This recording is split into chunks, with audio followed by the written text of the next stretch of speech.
Bueno, ¿qué tal? ¿Cómo estás? ¿Cómo ¿Todo andás, bien? Pablo? Muy bien, la verdad que ¿Dónde andás? todo ¿Por los tranquilo. Montevideo o por los San José? Hoy estoy en Montevideo. Hoy andás en Montevideo. Bueno, ¿qué novedad tenemos para hoy? ¿Cómo viene esa columna Salud Comunitaria? Bueno, esta semana justo se está realizando acá es decir porque es virtual, pero es organizado un congreso iberoamericano de investigación en salud. Y precisamente me pareció interesante traerlo porque es la primera vez que es en el Uruguay. Viene gente de toda Iberoamérica y precisamente se apoya en una lógica de investigación cualitativa, o sea, de investigar las percepciones de las personas y los movimientos y las acciones de las personas.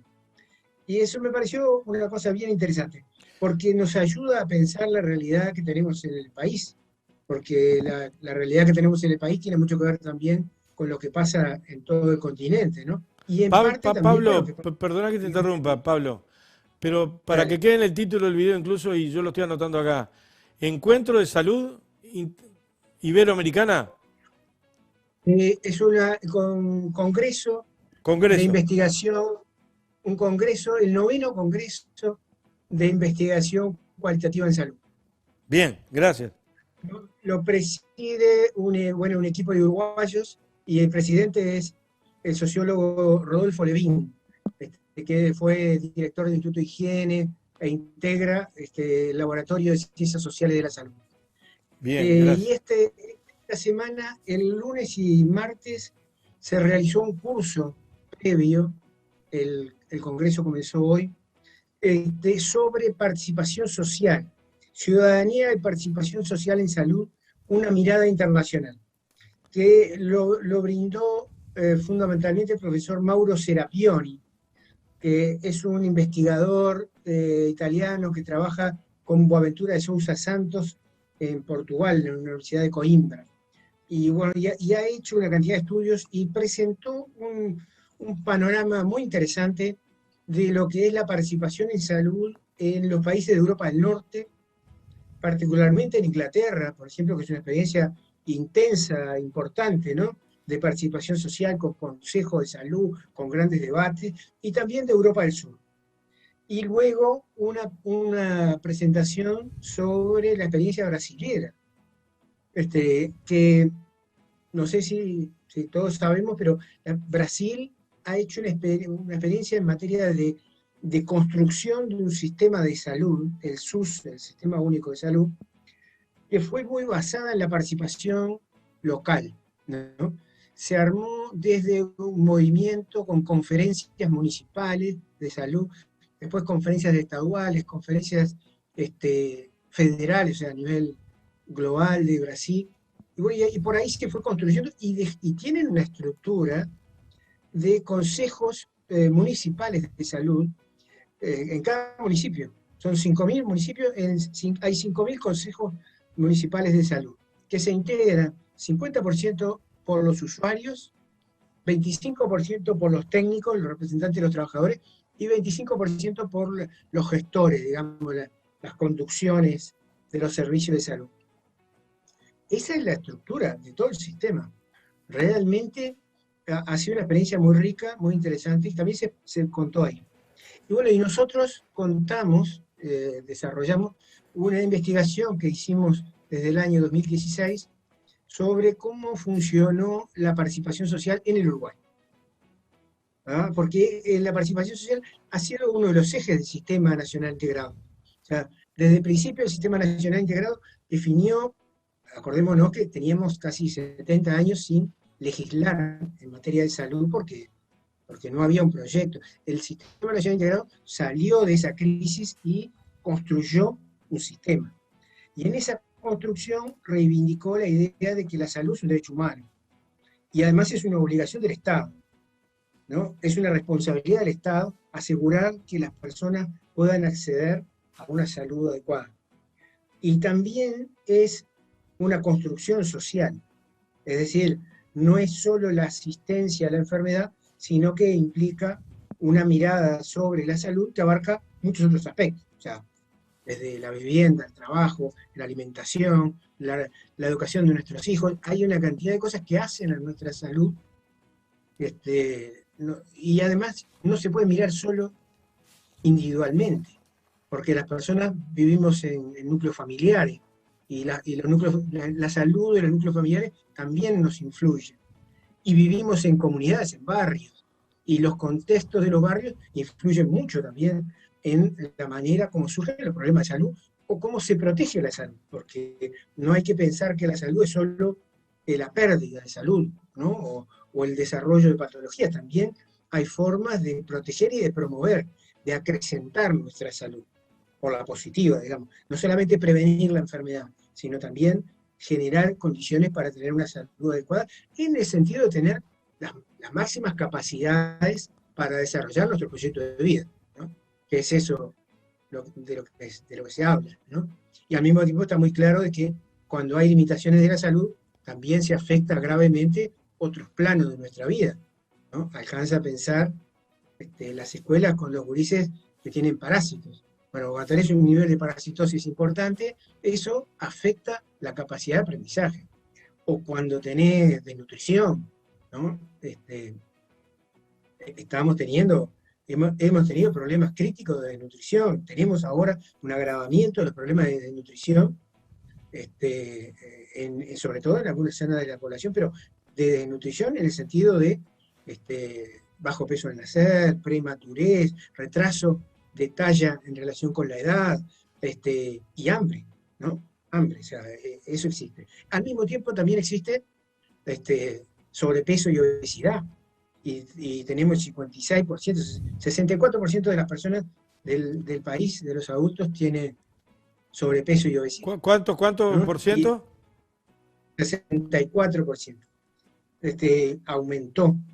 Aumentado, ¿no? Sobre todo es una epidemia que existe a nivel mundial, pero en nuestro país particularmente hubo un crecimiento muy grande porque hubo un deterioro en los hábitos de alimentación, ¿no? Y porque aumentó muchísimo la comida chatarra, es decir, la comida que tiene exceso de sodio, exceso de azúcares y exceso de grasas, ¿no? Los tres hexágonos que se marcan en el etiquetado son eso la causa de la epidemia, de malnutrición por exceso, de sobrepeso y obesidad, y también de otros problemas graves como es el tema de la hipertensión y de la diabetes, ¿no? La hipertensión, tenemos cifras muy altas de hipertensión, casi 40% de la población tenemos hipertensión, y eso está muy relacionado con un consumo excesivo de sal. Porque le agregamos sal, comemos cosas muy saladas, no nos damos cuenta de que esto tiene un perjuicio realmente muy significativo, porque atrás de la hipertensión están los problemas cerebrovasculares, es uno de los factores que influyen en las causas de muerte más prevalentes. Las causas de muerte más prevalentes en Uruguay son los problemas cardiovasculares, y vinculados directamente con eso son los cerebrovasculares, los accidentes vasculares encefálicos. Y en eso está muy relacionado con el aumento del consumo de sodio. En fin, lo que quiero decir es, estos fenómenos necesitan un abordaje comunitario y un abordaje colectivo. Y lo que contó el profesor Serapioni es cómo los distintos países han desarrollado experiencias diversas, pero también muy ricas y muy interesantes para promover la participación de las personas y de los colectivos en el desarrollo de la salud. Y en el Uruguay eso se plasmó en la ley 18.211, que es la ley que constituye el Sistema Nacional Integrado, y en el cual se estableció la participación de usuarios y de trabajadores en la Junta Nacional de Salud, en las juntas departamentales de salud, en las juntas locales de salud y en los consejos consultivos por servicio de salud, por institución de salud. Y eso ha desarrollado una experiencia muy interesante con creación de movimientos de usuarios, y hay todo una manera y una experiencia a lo largo de estos años, que fue lo que también nosotros pudimos aportar a este curso del Congreso Iberoamericano de Investigación Cualitativa de Salud, porque es una experiencia singular. La uruguaya es una experiencia particular en materia de participación social en salud, y la participación social en salud es un tema de discusión en el mundo. Es un tema de discusión en los países desarrollados y en los países latinoamericanos y subdesarrollados. Tiene mucho que ver con lo que en el año 78 la OMS resolvió en Alma Ata, de que además de que la atención primaria en salud era la estrategia principal para asegurarnos la salud, además de eso, hace un planteo muy fuerte de que los pueblos, las poblaciones tienen derecho a decidir, a participar sobre la construcción de su salud. Y luego desde ahí casi toda la conferencia de Ottawa, la conferencia de Yakarta, otras conferencias internacionales han insistido sobre ese tema, de que las personas no son pacientes, objeto de tratamientos que define el sistema médico, son los protagonistas de su salud y necesitan una buena atención y una buena asistencia, pero también necesitan de que los demás factores de su vida no les creen problemas, no les determinen patología y no terminen muchas veces incidiendo en eso. Entonces, eso también lo pudimos exponer hoy. Ahora estábamos escuchando toda una experiencia que hubo, que exponía un conjunto de investigadores brasileños sobre cómo han desarrollado promoción de salud en la comunidad basado en investigaciones donde se junta la academia con los movimientos comunitarios. Y va muy en sentido de lo que la red de municipios y comunidades saludables está desarrollando en nuestro país y de los esfuerzos que hay desde hace mucho, mucho tiempo, ¿no? Porque las políticas comunitarias han surgido hace décadas y fueron en su momento una de las experiencias de participación social en la cual los vecinos en distintos lugares del país, en lugares, pueblos del interior, en barrios de Montevideo, en el área, en distintas zonas y de Canelones, se desarrollaron experiencias de organización de políticas comunitarias. Y después de eso, la experiencia de planes locales de salud, por ejemplo, que hizo Canelones en distintos momentos, sobre todo en los últimos 10 años, también fueron elementos muy, muy interesantes para pensar una priorización de problemas en forma colectiva. A pensar de que no es solo atender bien a las personas cuando están enfermas, es necesario adelantarse y identificar dónde están los problemas, cuáles son los problemas principales que tiene una comunidad, y efectivamente, además, generalmente no son los mismos, no necesariamente son los mismos problemas lo que existen en Artigas de lo que existen en Cerro Largo, en Rocha, en Colonia, o en Canelones o en Montevideo. Hay particularidades y eso también se refleja en los barrios.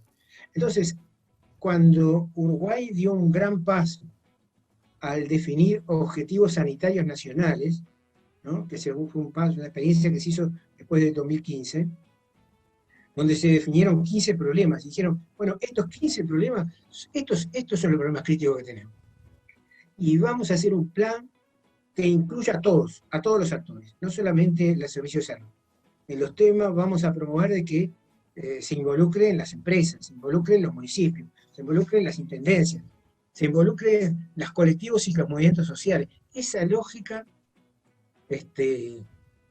faltó llevarla al territorio de los barrios, ver objetivos locales, o sea, identificar los problemas locales. Pero en términos generales fue un cambio muy significativo de estrategia.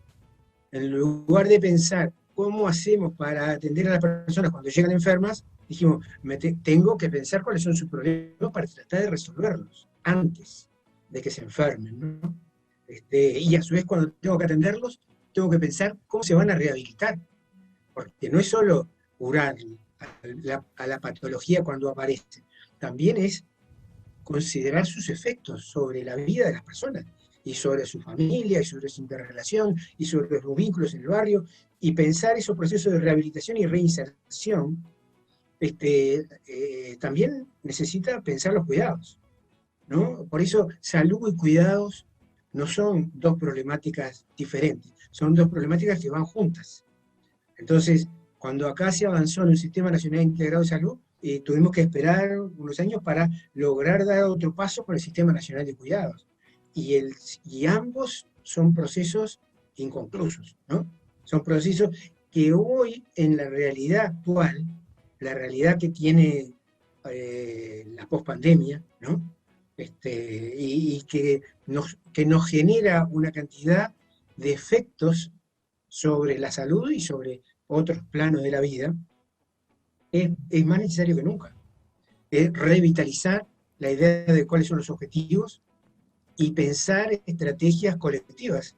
Por eso lo de municipios y comunidades saludables es interesante, porque piensa que los municipios, los gobiernos municipales, con la academia, con las organizaciones sociales, con las comunidades, tienen que poder construir diagnósticos y líneas de acción y planes que aborden estos problemas, ¿no? Y Municipios eso te que, va a dar... perdón, dos acotaciones. Sí, La primera es, si nosotros tomamos como espejo o ejemplo el tema de la salud comunitaria de la comunidad internacional para traer la tierra. Dos, una aseveración, le agrego, que los municipios ahora a nivel país tienen, primero que existen como municipios, segundo que tienen la posibilidad de hacer convenios con cualquier institución como municipio, no tienen por qué ser directamente la intendencia. Digo para abrir, porque como nos ven de todo el país, abrir la cancha, que hay municipios que se pueden contactar e introducir esto en su espacio geográfico. tal cual, exactamente. Es cierto que los municipios no tienen servicios de salud, pero la salud no son los servicios. La salud es todo. Entonces, cuando vos pensás cuál es la calidad de vida de la población en un municipio, y ahí tiene la responsabilidad, sin duda, del municipio. Y el municipio tiene la capacidad de articular en el territorio servicios distintos, ¿no? Exacto, exacto. Tiene que articular la escuela con la UTU, con el liceo, la escuela privada, la escuela pública, tiene que articular las empresas, porque las condiciones de trabajo de los trabajadores son una cosa muy importante para la salud de una comunidad.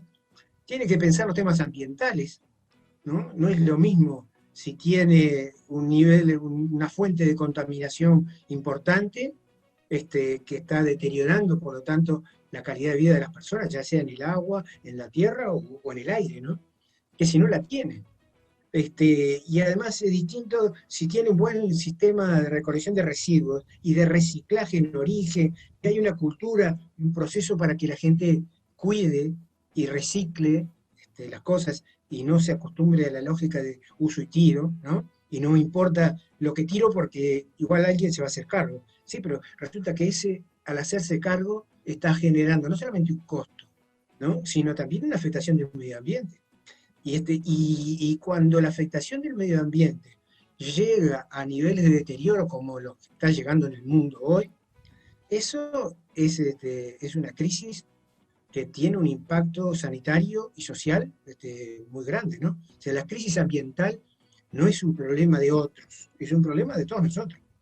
Y por lo tanto, esa mirada ambiental los municipios la pueden hacer. Y tienen además una gran fortaleza para vincularse con los colectivos sociales de cada zona. Eso que al gobierno nacional le cuesta más. El gobierno nacional también lo puede hacer y lo ha hecho, y hay algunos esfuerzos interesantes a destacar, y hay otros que son pendientes, ¿no? Que deberían pensarse de vuelta y llevarse adelante con mucho más fuerza. Pero desde el ámbito territorial, desde la idea de articular alianzas locales y desde la idea de priorizar los problemas en base a múltiples miradas, ¿no? No solo a la mirada técnica, uno puede mirar las cosas desde el punto de vista médico, o puede mirar las cosas desde el punto de vista educativo, ¿no? De docentes, o puede mirar las cosas desde el punto de vista de la fuente de trabajo. Pero si vos no articulás esas miradas, te quedás con conocimientos muy parciales. Y no es fácil definir prioridades, pero es importante definir prioridades. Yo me acuerdo una experiencia que contaron ahora en este curso, y además que lo han hecho en distintas instancias, que es la experiencia que hicieron los usuarios de salud del Cerro. Los usuarios de salud del Cerro en el año 2005 hicieron una asamblea con más de 100 vecinos y definieron hacer una gran movida en el barrio para identificar dónde están los problemas. Entonces después salieron y hicieron 9 reuniones por barrio, distintos barrios, ¿no? De la zona. Y luego una asamblea donde salieron a preguntar, a decir, ¿Qué más hay que hacer? ¿Qué más tenemos que conocer? ¿Qué cosas tenemos que cambiar? Y luego identificaron tres grandes problemas, prioridades. Uno que era el tema de la primera infancia, el tema de la situación de los niños desde el nacimiento hasta los 3 años, que es una situación particularmente crítica en el país, porque es una población y es una etapa de la vida en la cual es decisivo el nivel de alimentación, el nivel de afecto, el nivel de cuidado que reciban, es decisivo para el potencial que después tienen como personas, ¿no? Entonces, si vos no actúas desde el comienzo, después es muy difícil revertir. Eso es una prioridad que definieron. La otra que definieron es el consumo problemático de drogas, ¿no? De las adicciones y los consumos problemáticos. Y sobre eso crearon una red de primera infancia. Primero, juntaron a los CAIF, a la escuela de la gente, al INAU, a todos los que tienen, los juntaron y empezaron a discutir con el municipio también, y con el APEX, ahí de la universidad. ¿Qué estamos haciendo por la primera infancia? ¿Cómo se está trabajando? ¿Cuáles son los problemas? ¿Qué hay que hacer? ¿De qué manera? Una línea de acción. Y sobre el tema del consumo problemático de drogas, armaron un movimiento que se llamó Mi Cerro Sin Drogas, donde articularon con todo lo que había en el territorio de atención a los usuarios y le generaron un espacio de escucha. Y todavía hoy sigue trabajando en la comunidad ese espacio de escucha. O sea que esa idea de definir prioridades y generar planes de acción en base organizado desde el territorio municipal con apoyo y sostén de los gobiernos municipales es una idea interesante que tiene muchos antecedentes. Y bueno, y como tú decías, hay experiencias en todo el mundo, porque la estrategia esta del municipio de comunidad saludable se ha aplicado en muchos países. La OPS lo ha promovido a nivel internacional. Brasil es uno de los más importantes, pero también Argentina tienen, y hay en Colombia, realmente hay experiencias diversas, ¿no? Tampoco se trata de copiar un modelo, se trata de pensar una estrategia. Y en Europa también hay experiencias. Bueno, Serapioni contaba los consejos de salud que hay en Inglaterra, ¿no? Y el nivel de funcionamiento, en algún momento todo el Reino Unido. Y luego, base a muchos debates que hubo, Inglaterra adoptó una modalidad, Escocia otra, otros integrantes del Reino Unido variantes. Pero en todas hubo una participación, la idea de la participación social en el sistema de salud fue una idea central, una idea muy fuerte, ¿no? Y esa idea de los consejos tiene mucho que ver con eso, con la idea de pensar, bueno, esto que te decía de Brasil, la CONASEMS, que es los consejos de las nacionales de seguridad de secretarías municipales de salud, es una organización social importantísima, institucional además. Yo he estado en algunos de los congresos que hicieron hace unos años, y era realmente muy rico porque cada estado y a su vez cada municipio traía sus experiencias, sus avances, sus logros, sus dificultades. Entonces era una cosa realmente muy rica como proceso, ¿no? Y por supuesto también con muchas carencias. Bueno, es un continente el nuestro donde ha habido un deterioro fuerte de las condiciones de vida durante mucho tiempo, ¿no? Recién en el siglo XXI podemos decir que hubo un proceso de avance en lo que es la reducción de la pobreza y la reducción de la indigencia. Y a su vez, un proceso de avance que luego también tuvo interrupciones y retrocesos en algún momento, ¿no? Bueno, Uruguay es un ejemplo, claro, ¿no? Bajamos la pobreza de un 40% de la población en situación de pobreza a un 8%. Sí, pero ahora tenemos un 11 y pico, o sea, aumentamos un 30% más la pobreza en un año y medio, ¿no? Una pequeña introducción, recordar también que gracias a la salud comunitaria, entre otras cosas, o al Sistema Nacional Integrado de Salud, con sus primeros pasos que dio, logró tener un sistema nacional de salud, valga la redundancia, acorde a la circunstancia con el tema del COVID. Es así. Siendo que yo creo que hay cosas que hay que analizar críticamente de cómo se hizo, lo que se hizo con el COVID. Pero sin duda hubiera sido un contexto mucho peor si no hubiera habido una cobertura de salud, si las personas no tuvieran derecho por, ¿no? por un porcentaje de sus ingresos a tener cobertura de salud, o si no hubiera habido la inversión enorme que hubo para mejorar la estructura de ACE, ¿no? Si hubiera seguido la situación de hospitales pobres para pobres, ¿no? Y sin medicamentos, y sin técnicos, y sin, ¿no? sin planes de trabajo, y ni línea de acción para eso. Yo creo que hubiera sido mucho peor. Creo que hay cosas que vale la pena analizar críticamente, porque se podían haber hecho mejor. El cierre de policlínicas que hubo fue un error, y además la idea de que vos parabas al COVID en los CTI, ¿no? Y que tenías que esperar, ¿no? Atender, asegurarnos de que todos pudieran tener su cama en el CTI. Pero el problema no era el CTI, antes de eso tenías que haberlo trabajado en la comunidad, de manera tal de que la gente pudiera resolver el no contagio, pero también resolver situaciones de contagio que no implican internación, con otra capacidad de resolución y a más abordaje de los problemas de salud mental y de salud vincular, que son muy graves en el contexto de COVID. El viernes que viene, el viernes 15, en este congreso que mencionaba, se va a presentar un libro que es la experiencia de la red de municipios y comunidades saludables en el 2020 y en el 2021. Es abierto, se puede acompañar por YouTube, va a estar en el YouTube del Congreso precisamente, disponible para todo el mundo, y además va a quedar después en las redes disponible. A ver, vamos a reiterar el horario y eso para que la gente tome nota. Es el viernes 15 a las 13 horas. El libro fue redactado por un equipo de la red de municipios de comunidades saludables sobre la base de la experiencia, analizar qué fue lo que pasó y qué se pudo hacer desde las organizaciones comunitarias y desde los municipios en estos 2 años tan difíciles que tuvimos, ¿no? Y está hecho con apoyo de OPS. O sea, la impresión del libro, el diseño del libro, se va a hacer cargo de OPS, porque OPS ha estado acompañando técnicamente, asesorando todo este proceso.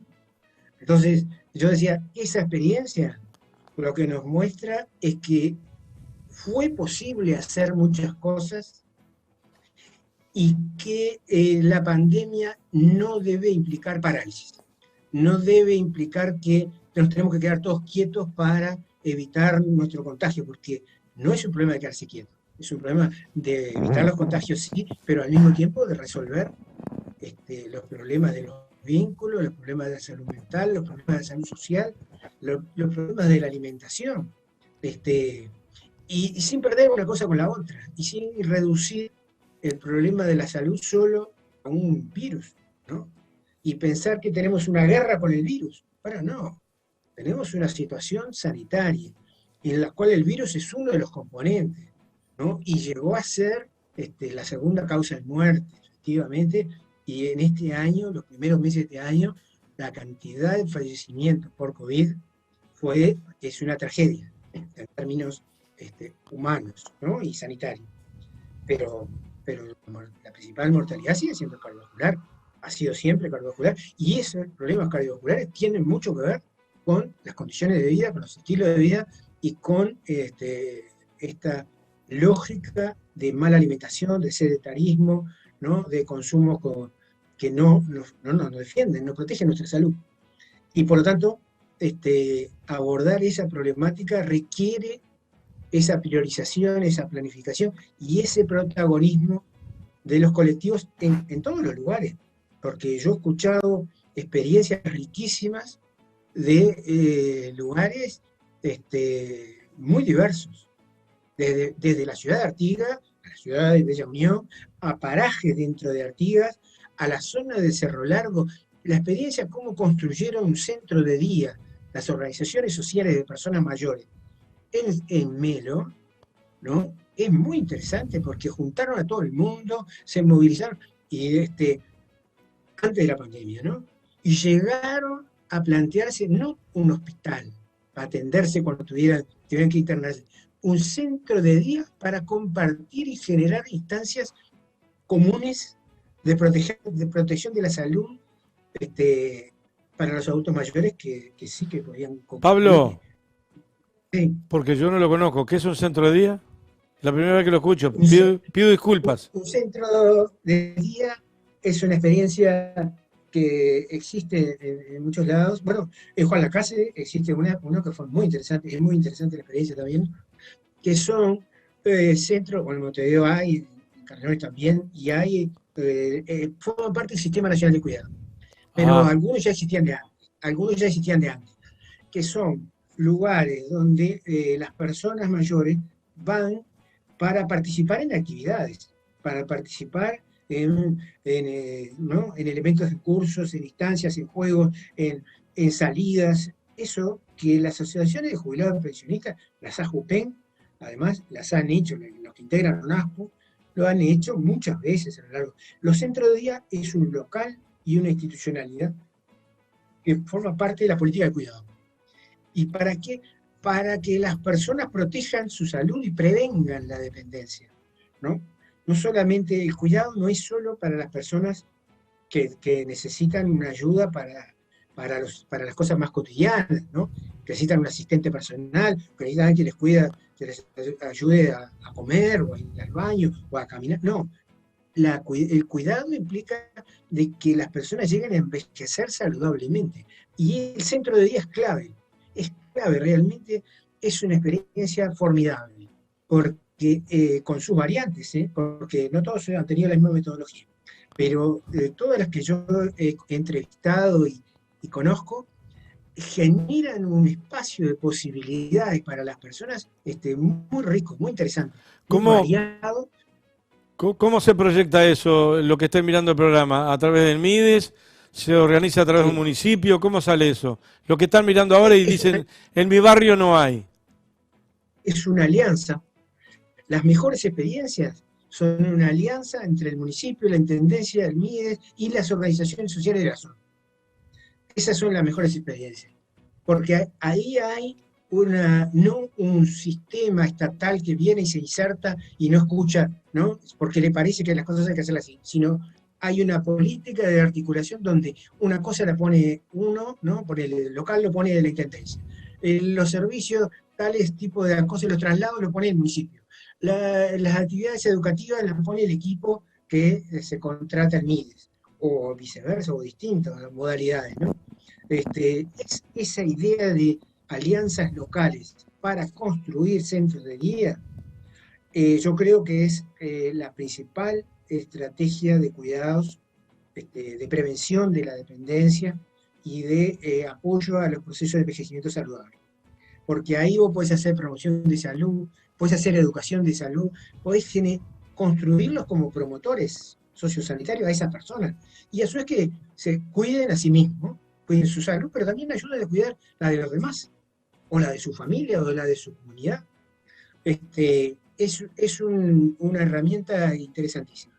Y además, si lo pensás así, como procesos de alianza, donde hay múltiples instituciones, tampoco es que sea una cosa así, como que requiera recursos enormes. Si fuera así, si hubiera que invertir mucho, yo creo que sería de las mejores inversiones que puede hacer este país, porque este país tiene un proceso de envejecimiento muy pronunciado, ¿no?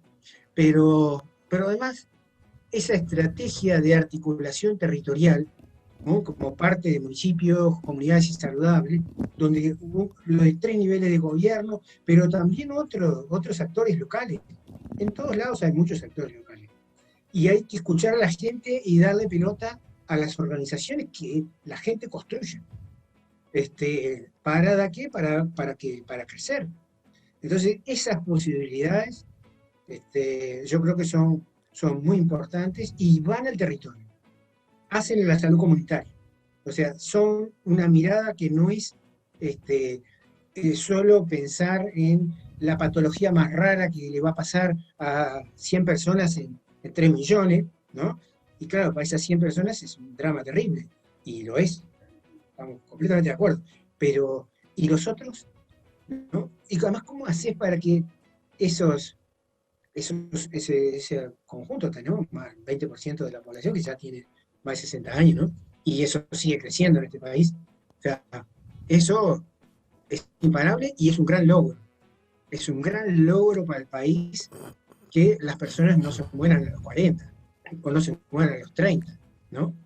O que puedan tener expectativa de vida larga, ¿no? Eso yo creo que es un logro. Expectativa de vida larga y el aderezo es en cuanto a lo que estás planteando de la salud comunitaria, el aderezo es vida larga y en calidad de salud. Exactamente. Hay que lograr que los años de vida que se ganan sean con salud. Y eso implica, por supuesto, que no te pueden rebajar las jubilaciones, ¿no? O no podés quedar sin jubilación, o no podés quedar solo con eso. No es solo un problema de ingresos. Por eso decía, lo de los centros de día es bueno, es interesante. Incluso en problemas complejos como el Alzheimer, la experiencia que contó la gente de Paysandú con la ADAP, que es la Asociación de Personas con Alzheimer y su familia, ya tiene 15 años, ¿eh? Y esa gente armó un centro de día para personas con Alzheimer. Entonces, y eso le fue un cambio en calidad tan grande para la vida de esas personas y para las familias, porque una enfermedad que es de un deterioro progresivo, o sea que no se cura, o sea, es un problema que en cambio puede no agravarse y puede sostenerse de una manera con mayor calidad de vida cuando hay esa organización comunitaria.